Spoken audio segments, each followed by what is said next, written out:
मुख्यमंत्री योगी आदित्यनाथ ने जिस तरह से 2017 के पहले के पन्नों को पलटा, उन्होंने एक बार फिर से समाजवादी पार्टी और बीएसपी की सरकारों पर निशाना साधा और यह बताने की कोशिश की कि इन सरकारों में कानून व्यवस्था के क्या हाल थे। हालांकि अतीक अहमद और उसके भाई अशरफ के हत्याकांड पर मुख्यमंत्री ने सीधे तौर पर तो कुछ नहीं कहा, लेकिन कानून व्यवस्था के मोर्चे पर उनकी सरकार कितनी मजबूती से काम कर रही है, इस बात को दोहराया। लेकिन विपक्ष लगातार कानून व्यवस्था पर सरकार पर हमलावर होने की कोशिश जरूर कर रहा है।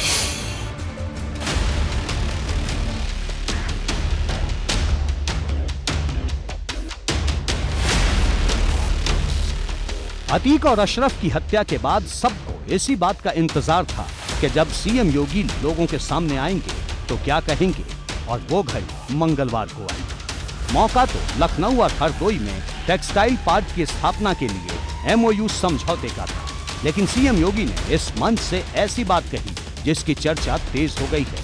सीएम योगी ने साफ कहा कि अब यूपी में कोई भी अपराधी या माफिया किसी उद्योगपति को डरा धमका नहीं सकता। उत्तर प्रदेश 2017 के पहले दो बातों के लिए, यानी उत्तर प्रदेश की कानून व्यवस्था तो बदतर थी ही। उत्तर प्रदेश दंगों के रूप में कुख्यात था। बहुत सारे जनपद तो ऐसे थे जहां के नाम से ही लोग डरते थे।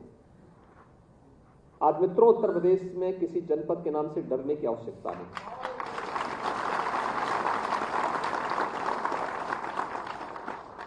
जो पहले उत्तर प्रदेश के पहचान के लिए संकट थे, आज स्वयं आप देख रहे होंगे कि उनके लिए स्वयं ही संकट बनता जा रहा है।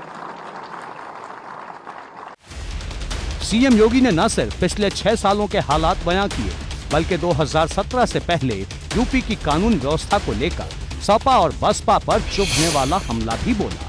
सीएम योगी ने अखिलेश और मायावती की सरकार को आंकड़ों के साथ दंगे पर घेरा। अब कोई पेशेवर अपराधी और माफिया किसी उद्यमी को फोन से डरा धमका नहीं सकता है।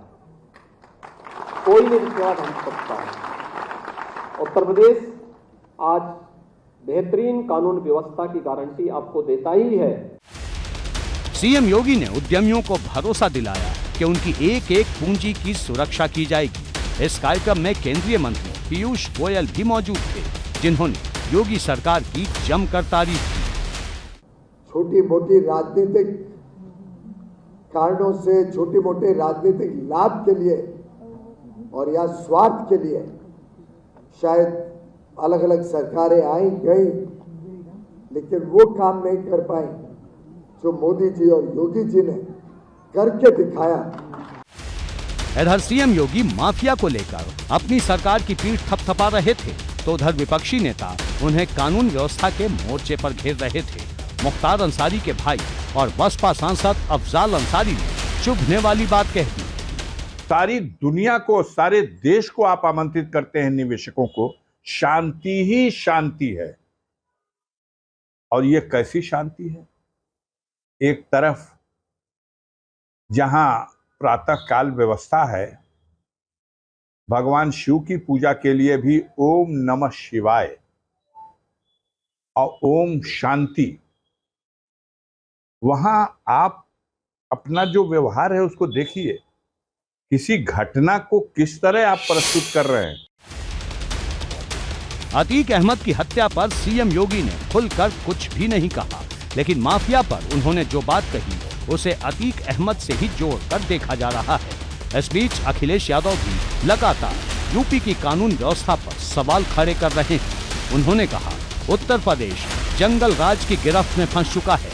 यहाँ कानून और संविधान का शासन नहीं है। अपराध की पराकाष्ठा हो गई है। सड़कों पर खुलेआम हत्याएं हो रही हैं। अपराधी बेखौफ हैं। अपराधियों को सत्ताधारी पार्टी का संरक्षण मिला हुआ है। ऐसा लगता है कि कुछ लोग जानबूझकर ऐसा वातावरण बना रहे हैं। ये प्रदेश जब से योगी आदित्यनाथ जी के हाथ में आया है, प्रदेश में जो कीर्तिमान स्थापित किया है, एनसीआरबी के मुताबिक अपहरण में नंबर 1, बाल शोषण में नंबर 1, रेप में नंबर 2, यही उत्तर प्रदेश की हकीकत है। क्योंकि मुख्यमंत्री योगी आदित्यनाथ जी को शासन प्रशासन चलाने का शौर नहीं है। समाजवादी पार्टी वैसे तो योगी सरकार को वक्त वक्त पर कानून व्यवस्था के मोर्चे पर घेरती ही रहती है, लेकिन अतीक हत्याकांड के बाद माहौल और गर्मा गया है। अखिलेश यादव आरोप लगाते हैं कि पुलिस हिरासत में सबसे ज्यादा मौत अगर कहीं हुई है तो वो उत्तर प्रदेश ही है। उन्होंने कहा, उत्तर प्रदेश में सरकार नाम की कोई चीज नहीं बची, लगता है सरकार की साख ही मिट्टी में मिल गई है। समाजवादी सरकार के समय में विकास की बात होती थी, metro, expressway, IT city, laptop की बात होती थी। अब उत्तर प्रदेश में अपराध, अपराधियों, गन और पिस्टल की चर्चा होती है। देखिए, उत्तर प्रदेश में कानून का राज्य है और इसका सबसे बड़ा प्रमाण है कि आज पूरे देश के जो भी उद्योगपति हैं आज उत्तर प्रदेश में काम करना चाहते हैं, वो अपना उद्योग लगा रहे हैं। और दुनिया के भी जो उद्योगपति हैं आज अपना चाइना जैसे देश से अपना उत्पादन समाप्त करके सैमसंग कंपनी नोएडा में उत्पादन कर रही है।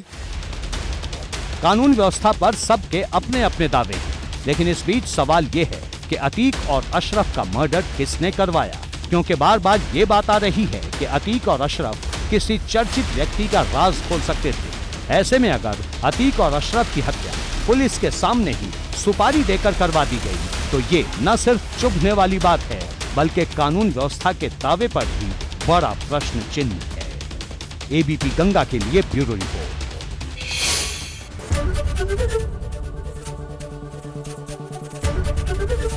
एबीपी गंगा, खबर आपकी, जुबान आपकी।